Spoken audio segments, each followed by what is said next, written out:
국민일보 미션 라이프에 실린 간증입니다. 금융계의 위기 극복 전도사로 알려진 윤만호 장로님 이야기입니다. 그는 자신의 인생은 고난과 위기로 점철되어 왔다고 소개하고 있어요. 그는 어렸을 때 3살 때에 소아마비를 앓아서 한쪽 다리에 장애를 입었지만은 그 약점 때문에 교회를 다니게 되었습니다. 장성에서 원하는 대학에 들어가지 못하고 삼수를 했습니다. 그리고 기독교 대학에 들어가게 되었지만은 채플 시간에 살아계신 하나님을 만나게 되었습니다. 어려서부터 교회를 다녔지만은 인격적으로 하나님을 만난 체험은 바로 그 순간이었습니다. 그러고 나니까는 열등감이나 원망 그리고 근심이나 죄에서 자유하게 되었습니다. 이성과의 만남도 어머니의 반대로 헤어졌습니다. 그 후에 만난 크리스천 자매와 결혼했고 그 과정에서 어머니가 교회를 다니게 되었습니다. 본인이 바라던 외교관이나 교수가 되지는 못하고 은행원이 되었지만은 학업과 업무로 해외 생활을 3번이나 하게 되었고 금융연수원 교수로도 활동했습니다. 고난이 많았지만 끝까지 하나님을 의지했을 때에 결국 승리했고 모든 꿈을 이루게 되었습니다. 무엇보다 IMF 때에 처음으로 직장과 나라를 위해서 간절히 기도한 결과 외환 위기 극복의 주역으로 쓰임을 받게 되었다고 고백을 합니다. 여러분, 교회 다니고 신앙생활을 잘하면은 만사형통이라고 말을 합니다. 그런데 그 말이 맞기도 하고 또 아니기도 해요. 아니, 그래서 무슨 그런 말이 있는가? 맞으면 맞고 아니면 아닌 것이지 뭘 맞는 것 같기도 하고 아닌 것 같기도 하고 굉장히 이렇게 아리송하게 그렇게 말을 하는가라고 여러분들이 그렇게 생각할 수 있을 것입니다. 여러분, 만사형통이라고 하는 말을 사전적인 의미로는 모든 일이 뜻대로 잘 풀리는 것을 만사형통이라고 되어져 있습니다. 그리고 우리가 생각하는 만사형통이라고 하는 것은 그 사전적인 의미를 가지고 생각을 하는 거예요. 그래서 만사형통 그러면은 사전적인 의미에서 또 가지고 있는 그러한 말대로 모든 일들이 잘 되어지고 그렇죠? 잘 풀리는 거, 아무런 막힘 없이 잘 풀리는 그러한 어떠한 경우들, 이러한 경우는 만사형통이다 라고 그렇게 우리가 인식하고 있다는 거예요. 자, 그런데 여러분 생각해 보십시오. 모든 일들이 내가 생각하는 대로 아무런 막힘 없이 잘 되어지고 내가 의도하는 대로 모든 일들이 그저 순조롭게 잘 이루어졌다라고 해서 그것을 형통이라고 생각할 수 있겠는가? 바꿔서 말한다면은 우리가 의도하고 생각했던 대로 일이 이루어지지 아니한다고 그것을 불통이라고 그렇게 규정지어 말할 수 있겠는가라고 하는 거예요.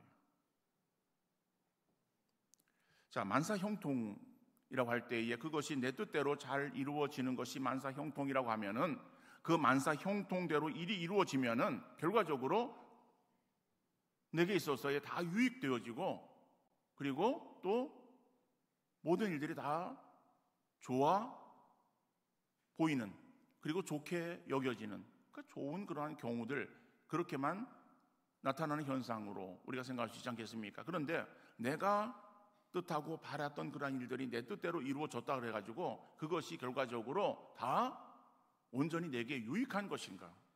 라고 하면은 그것은 아닐 수 있다는 거예요. 그러므로 분명한 것은 하나님을 신뢰하고 믿음으로 살려고 애쓰는 사람들에게는 하나님께서 만사형통으로 인도하시는 줄 믿으시기를 바랍니다. 근데 그 만사형통이 내 뜻대로 모든 일들이 잘 되어지게 하시는 것이 아니라 하나님의 뜻대로 잘 되게 하시는 것이 만사형통인 줄 믿으시기를 바랍니다. 하나님은 우리와 달라요. 하나님의 생각은 우리의 생각과 달라서 한치의 오차나 어떠한 오류나 잘못되어진 것이 결코 없다라고 하는 거예요. 우리의 생각과 달라서 그 하나님의 생각은 우리보다 앞서고 고차원적이 있어요. 그러므로 하나님의 생각을 우리의 생각에 맞추려 하지 마시고 우리의 생각을 하나님의 생각에 맞춰 나가는 우리 귀한 성도 다 되어질 수 있기를 간절히 바랍니다. 근데 오늘 본문의 말씀을 보면은 우리가 믿음장이 있어서의 믿음의 그러한 선지인들의 그러한 삶에 대해서 어떻게 그들이 승리하는 삶을 살았는가라고 하는 그런 사실에 대해서 우리가 생각해 보고 있습니다. 근데 오늘 본문의 말씀은 우리의 어떤 생각 속에서 좀 이해가 되지 않는 그런 말씀이 나오고 있어요. 그러므로 오늘 본문의 말씀을 읽으면서 이 말씀이 무슨 믿음의 삶인가라고 우리가 의아해 그렇게 생각할 수도 있습니다. 그러나 오늘 본문의 말씀을 통해서 우리에게 주신 은혜를 우리가 헤아려 보면서 함께 은혜를 나누는 귀한 시간 될 수 있기를 바랍니다. 첫 번째로 믿음은 고난 속에서 하나님을 신뢰하는 것입니다.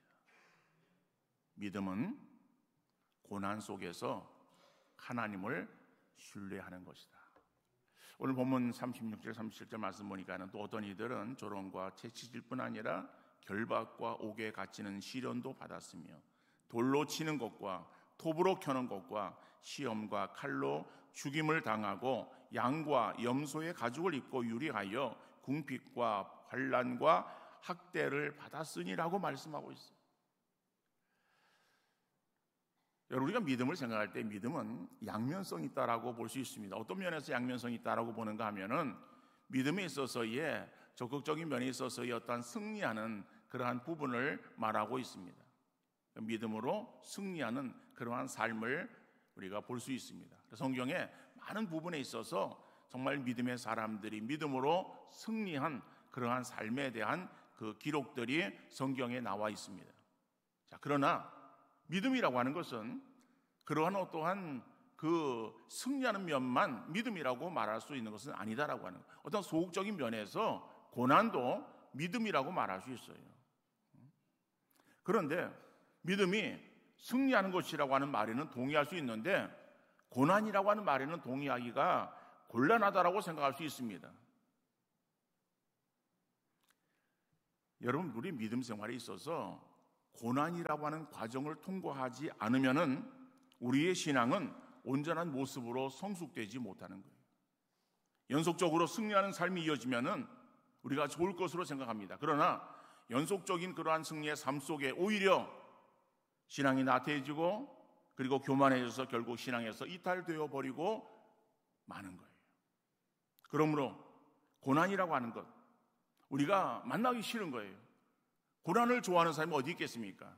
그러나 고난이 우리에게 있어서의 만나기 싫은 그러한 것이지만은 그러나 그 고난으로 인해서 우리는 하나님의 은혜를 깨닫게 되어지고 하나님의 역사하심에 대해서 비로소 눈을 뜨게 되어지는 거예요. 그래서 고난이라고 하는 것은 우리의 신앙의 삶 속에 중요하고 필요한 것이다. 그래서 이것을 고백한 시인은 이렇게 고백합니다. 시편 119편 67절 보니까는 고난당하기 전에는 내가 그릇 행하였더니 이제는 주의 말씀을 지키나이다. 고난당하기 전에는 내가 그릇 행하였다. 내 마음대로 행하였다. 그런데 고난을 당하고 나니까는 이제 그렇구나라고 하는 하나님의 뜻을 기억하면서 하나님 말씀을 지키는 그러한 성도의 삶을 살아가게 되었다라고 고백하는 거예요. 시편 119편 71절 말씀 보아도 고난당한 것이 내게 유익이라 이로 말미암아 내가 주의 율례들을 배우게 되었나이다. 고난당한 것이 내게 유익이라. 고난당하기 전에는 내가 그릇 행하였지만은 고난당하는 것이 오히려 내게 있어서 유익되어졌는데 그 이유가 무엇인가 하면은 이로써 내가 주의 율례들을 배우게 되었다는 거예요. 하나님 말씀의 뜻을 바로 알아서 하나님의 그 말씀대로 순종하는 그러한 삶을 살았고 그리고 그 말씀 속에서의 하나님께 내게 주신 은혜를 기억하며 깨닫게 되어졌다라고 하는 사실을 고백하고 있는 내용이에요. 신앙의 사람들의 삶에 있어서 보면은 그들이 아무런 어려움 없이 일사천리로 잘 되어지는 그러한 삶을 살았는가 하면 그런 것은 아니에요. 많은 어려움들을 당했습니다. 그럼 그 신앙의 사람들이 어려움을 당할 때에 그들이 잘못해서 뭔가를 잘못한 그런 결과로 하나님께서 주어지는 그런 어떤 형벌의 과정 속에서 그들이 어려움을 당했는가 하면 그것은 아니에요. 오늘 본문에서 보면은 많은 그러한 어려움들이 나옵니다. 본문 우리가 3절을 짧은 절이지만은 교독했습니다만은 그 본문의 말씀들을 통해 나오는 그러한 내용들이 다 환난과 학대, 고난과 핍박이에요.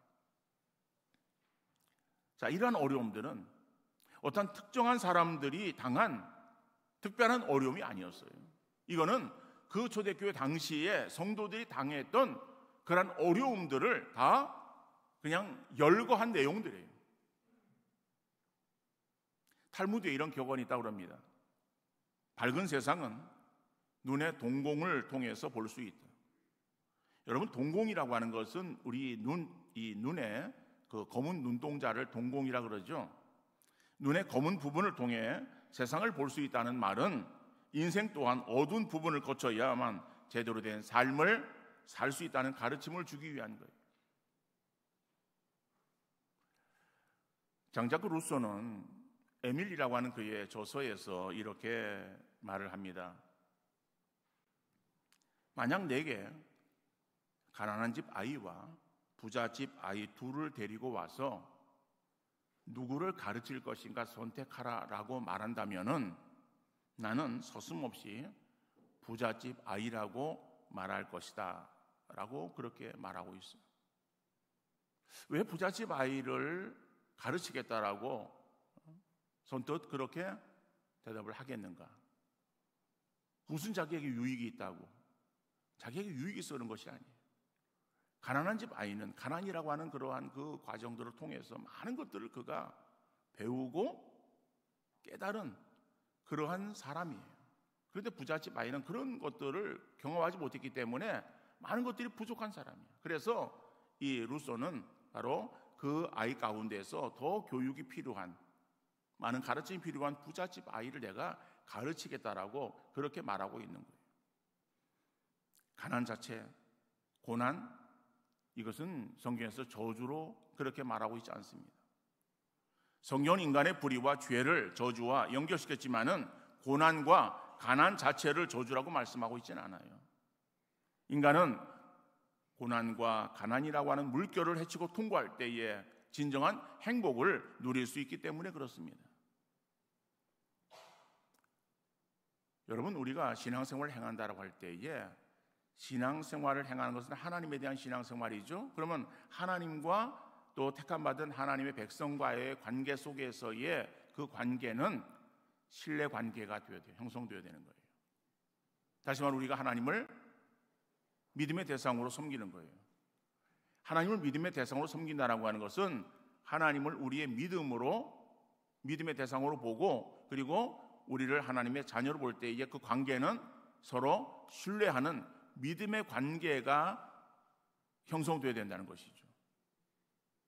그런데 우리가 신앙생활을 우리가 하면서 하나님을 믿는다라고 하면서도 우리는 그 하나님에 대한 온전한 믿음을 가지지 못하고 우리가 하나님께 대해서 자꾸 거래를 하려고 해요. 하나님과 우리와 관계는 거래의 관계가 아닙니다. 하나님과 우리와 관계는 믿음의 관계예요. 우리가 하나님을 믿음으로 고백하고 하나님 믿음의 대상으로 놓고 하나님을 온전히 믿어야 되는 그러한 존재들이 우리 성도들이에요. 하나님은 거래하는 그런 대상이 아니에요. 그런데 어떻습니까? 내가 하나님께 기도했으니까 내가 원하는 것을 하나님께서 들어주시겠지. 들어주시면은 믿을 수 있는 하나님이고, 들어주지 않으면은 믿을 수 없는 하나님으로 우리는 생각하는 거예요. 마치 우리의 그 신앙의 모습이 철없는 어린아이와 같지 않은가 생각이 돼요. 그 어린아이들이 초등학교를 이제 다닐 때에, 요즘은 초등학교에 글쎄 숙제가 있는지 잘 모르겠어요. 아이들에게 있어서의 그 매일의 숙제가 있지 않습니까? 우린 다 어렸을 때 숙제를 했어요. 숙제를 꼭 해야 돼요. 숙제를 하지 않으면은 학교에 가서 선생님에게 혼나요. 그렇죠? 그러니까 숙제는 꼭 해가야 되는 거예요. 그러니까 숙제를 우리가 해야 되는데 안 하고선 학교 가는 경우도 있어요. 그러니까 부모는 우리 아이들, 자녀들에게 있어서 숙제하고 놀으라고 그렇게 이제 다그쳐요. 근데 아이들이 숙제를 열심히 하는 거예요. 그리고 엄마가 하는 얘기가 뭔가 하면은, 엄마, 나 숙제 다 했으니까는 뭐 해줘, 그러는 거예요. 아니, 숙제를 다 했는데 그건 당연히 자기가 해야 되는 거잖아요. 당연히 해야 되는 일을 해놓고 나서 엄마한테 뭘 요구하는 거예요. 그리고 아니, 숙제는 너 당연히 해가야 되는 건데 그럼 뭘 그거 했다고 엄마한테 뭘 해달라 그래? 안 돼 라고 얘기하면요, 엄마는 뭐예요? 순간 나쁜 엄마가 되어지는 거예요. 들어주면은 좋은 엄마가 되어지는 거예요. 여러분, 아이들은 숙제를 놓고서 엄마와 거래를 하려고 그러는 거예요. 여러분, 우리 성도들은 하나님에 대해서 거래를 터서는 안 돼요. 내가 예배를 드렸으니까, 내가 하나님께 대해서 봉사했으니까, 내가 좀 이렇게 수고했으니까는 하나님 내게 있어서 뭘 해주시겠지. 여러분, 하나님과 우리와의 관계는요, 거래하는 관계가 아니라니까요. 우리는 하나님께 대해서 온전히 예배하는, 하나님을 신뢰하는, 하나님을 믿음으로 나아가는 그러한 성도의 모습이 되어야 되는 거예요. 그러니까는 우리에게 있어서, 그죠? 어떠한 상황이 우리에게 주어진다 할지라도 그 하나님에 대해서 우리의 마음은 온전한 마음이 되어야 되는 거예요. 내게 있어서 잘해주면은 그 하나님은 정말 좋은 하나님이고, 그리고 정말 신나서, 정말 아이들이 그냥 무슨 뭐 좋은 일 있을 때에 막 펄쩍펄쩍 뛰면서 기쁨을 누리듯이, 그렇게 우리가 신앙생활을 행하다가 조금 일이 안 되어지고 힘들고 어려우면은 그냥 풀이 죽었어. 그래서 그냥 모든 것들을 다 잃어버린 것처럼 그렇게 그냥 주저앉아서 낙심하고 절망하는 그러한 그 모습을 이루는 것은 온전한 신앙의 모습이 아니다라고 하는 거죠. 여러분, 우리는, 하나님은 우리의 믿음의 대상이고 우리가 하나님을 믿음으로 나아가야 된다라고 하는 것을 여러분 잊지 마시고, 우리 어떠한 상황이든지 하나님을 더욱더 신뢰하고 하나님만을 바라보고 믿음으로 나가는 귀한 성도 되어질 수 있기를 간절히 바랍니다. 다윗을 보면은요, 그의 생애 가운데 많은 어려움을 당했어요. 견딜 수 없는 그러한 어려움이 있었고 많은 대적들이 있었어요. 그때 그 어려움이 떠나기를 위해서 기도하기도 했고, 대적들에게 있어서 보응해달라고 하나님께 기도하기도 했습니다. 그러면서 자기의 삶을 평탄하게 인도하지 아니하시고 어려움 가운데 있게 하시지만은, 그러나 다윗은 자기는 여전히 하나님만 바라며 하나님만 의지하겠다라고 고백하고 있습니다. 시편 31편 14절 15절 말씀 보니까는, 여호와여, 그리하여도 나는 주께 의지하고 말하기를 주는 내 하나님이시라 하였나이다. 나는 앞날이 주의 손에, 나의 앞날이 주의 손에 있사오니 내 원수들과 나를 핍박하는 자들의 손에서 나를 건져주소서. 지금 다윗은 여러 가지 많은 어려움이 있었고 그 어려움에 그러한 그 상황 속에서 고통을 당하고 있는 가운데 있어요. 그러나 그리하여도 나는 주님만을 의지하겠습니다. 다른 것들을 바라보고 하나님께로 멀리 떠나는 것이 아니라 오히려 하나님 품 안으로 달려들어 하나님만을 의지하는 그러한 그 믿음의 삶을 살겠습니다라고 고백하는 그러한 이 다윗의 고백을 우리가 보게 되어집니다. 여러분, 믿음은 고난 속에서도 하나님을 신뢰하는 것임을 믿으시기를 바랍니다.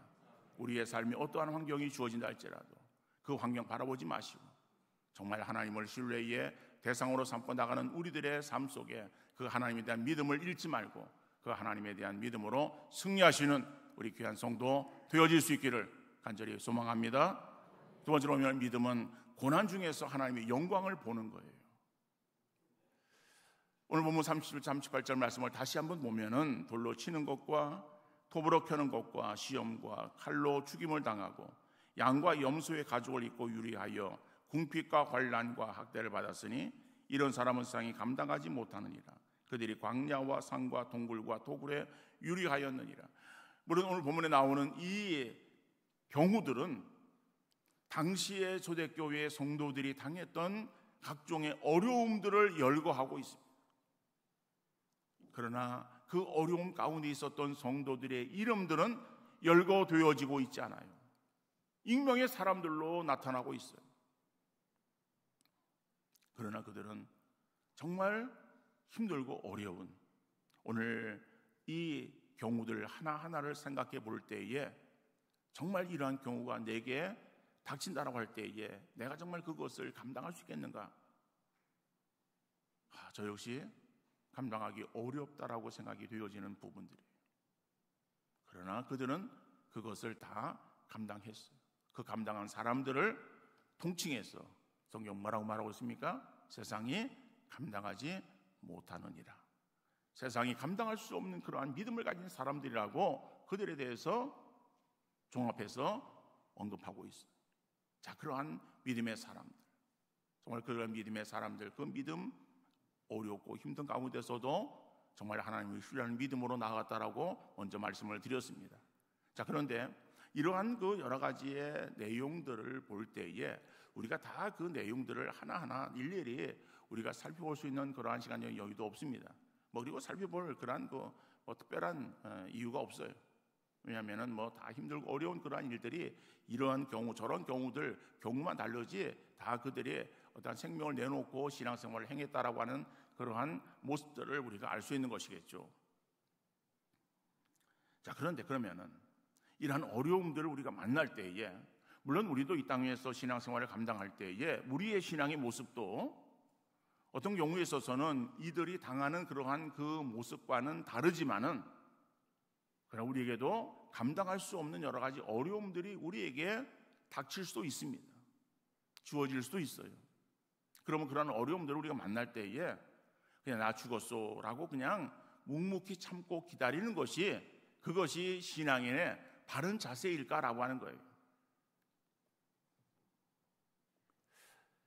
자, 오늘 이 37절 초반부에 처음에 나오는 돌로 치는 것이라고 하는 이 경우를 한번 우리가 생각해 보기를 원합니다. 돌로 치는 것은 이 초대교회의 그 신앙생활을 행하던 그러한 성도들에게 있어서 있었던 어려움이에요. 자, 그 어려움을 우리가 생각할 때에 그 어려움은 이건 사형법입니다. 그러니까 사형을 행하는 그러한 그 방법이 돌로 치는 거예요. 돌을 들어서 돌을 던지는 거예요.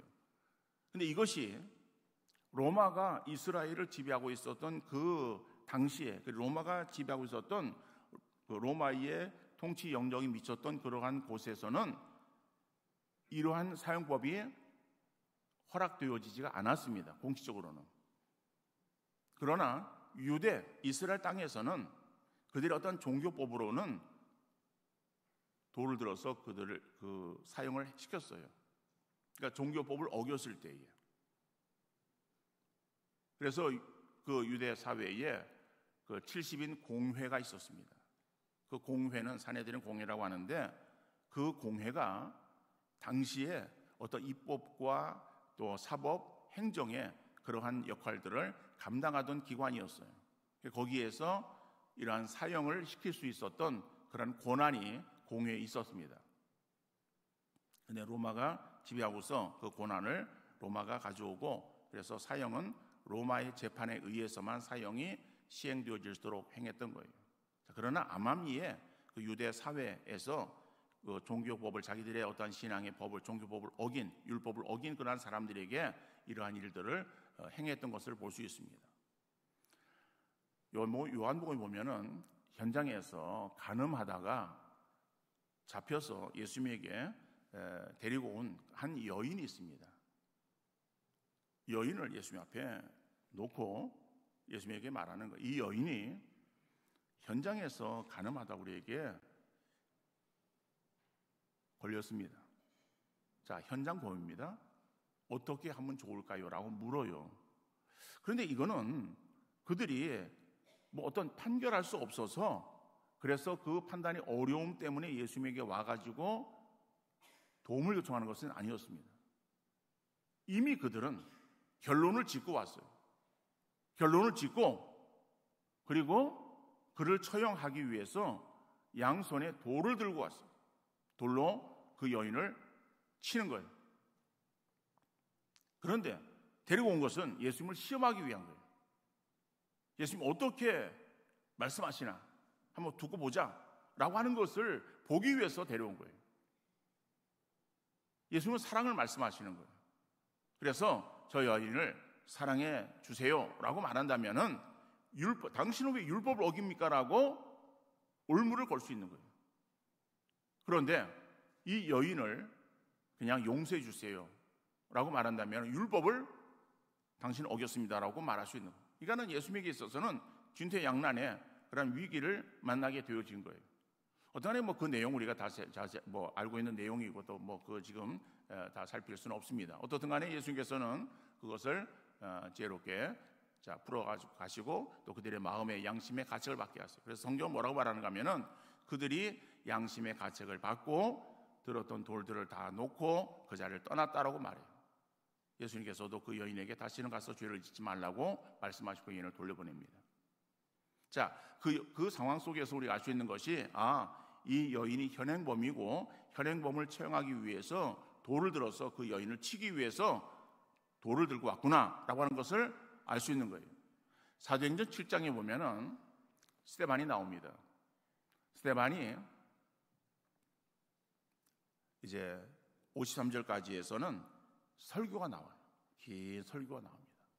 근데 그 긴 설교 나오는데 설교를 듣고 그리고 그들의 마음 가운데에 찔림 받아요.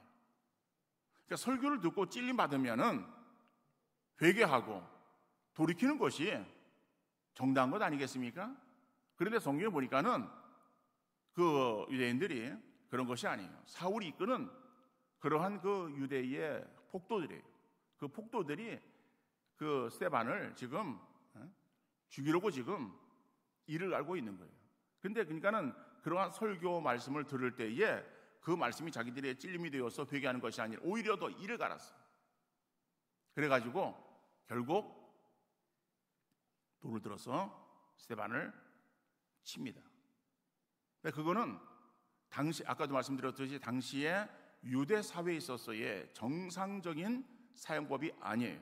그러니까는 스데반은 정상적인 재판에 의해서 사형을 당한 것이 아니라 당시 유대 폭도들에 의한 폭행을 당한 거예요.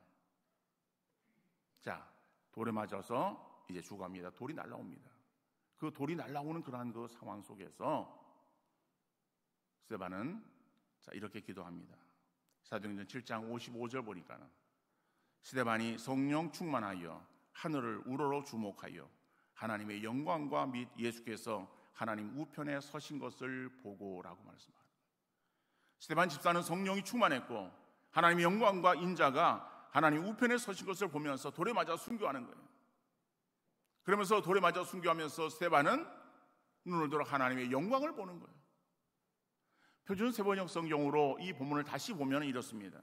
그런데 스데반이 성령이 충만하여 하늘을 쳐다보니 하나님의 영광이 보이고 예수께서 하나님의 오른쪽에 서 계신 것이 보였다라고 말씀하고 있어요. 사람은 누구나 다 죽음에 대한 공포와 두려움을 가지고 있습니다. 스데반도 폭도들에 의해서 던져지는 돌에 맞으면서 아픔을 느꼈을 거예요. 고통을 느꼈을 거예요. 죽어가면서 죽음에 대한 두려움을 그가 가지지 않았겠습니까? 인간으로서 그러한 마음도 들었을 거예요.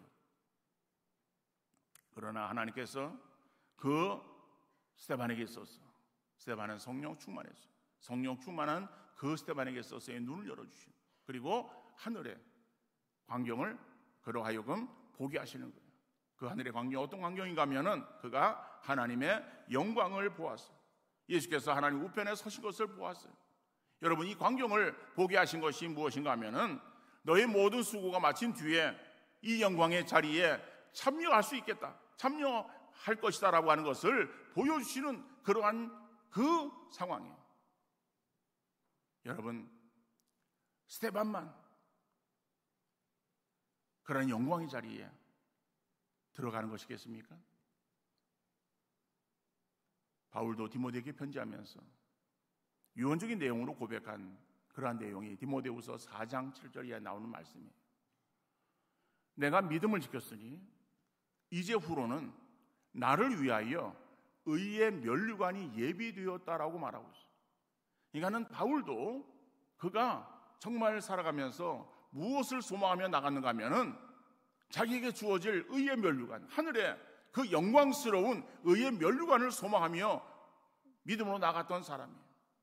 그런데 그 영광스러운 의의 면류관이 내게만 주실 것이 아니라 주의 나타나심을 사모하는 모든 사람들에게도니라 라고 말씀하는 거예요. 여러분, 우리가 이 땅 위에서 믿음 생활을 감당하고 하나님의 뜻을 이루어 순종하며 나가는 삶을 살아갈 때에 하나님께서 우리를 그냥 내버려 두시는 것이 아니라 하늘의 영광의 자리에 우리를 인도해 주시는 줄 믿으시기를 바랍니다. 비록 우리가 이 땅 위의 삶을 살아간다 할지라도 그러나 우리가 눈을 들어 하늘의 영광을 바라보며 하나님의 영광을 사모하며 나아가는 믿음의 삶을 살아갈 수 있는 우리 귀한 성도 되어질 수 있기를 간절히 바랍니다. 우리가 이 땅 위에서 신앙생활을 감당할 때에 때로는 힘들고 어려운 일들이 많이 있어요. 모세도 시편 90편에서 그의 인생을 고백하면서 고생과 수고의 삶이라고 말하고 있어요.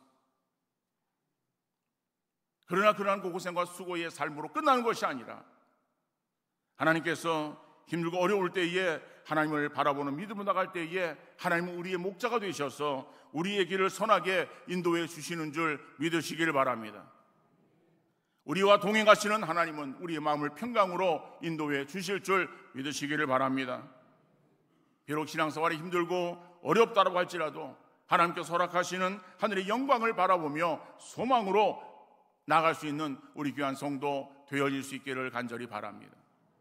우리에게 주어지는 그러한 그 앞에 놓여 있는 어려움, 그 고난의 상황만을 바라보는 것이 아니라 나와 함께 하시는 하나님을 신뢰하며 그 믿음으로 하나님을 더욱더 바라보며 나가는 그러한 믿음의 성도 되어질 수 있기를 간절히 바랍니다.